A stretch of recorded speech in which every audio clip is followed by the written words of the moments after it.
NEHAWU is jointly suing the ANC and its KZN Provincial Secretary Bheki Mtolo for 2 million rand.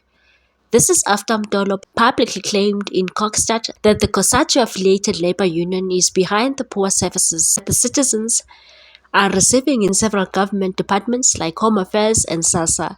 The union has already filed the massive lawsuit with the Pietermaritzburg High Court. The applications of NEHAWU reads as follows.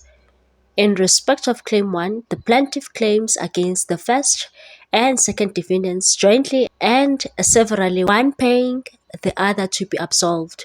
Number 1, payment of damages in the amount of 500,000 rand. B, interest on the aforesaid amount at the legally prescribed rate of interest from date of judgment to date of payment. C, an apology to be made through the same medium of communication that the defamatory statement were made, and a written apology to be published in national newspaper. D, cost of suit.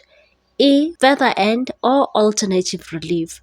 In respect of Claim 2, the plaintiff claims against the first and second defendants jointly and severally liable, one paying the other to be absolved. Watch the video of Mtolo attacking NEHAWU. Once a take on this one, people. Thanks for watching. Please subscribe for more news.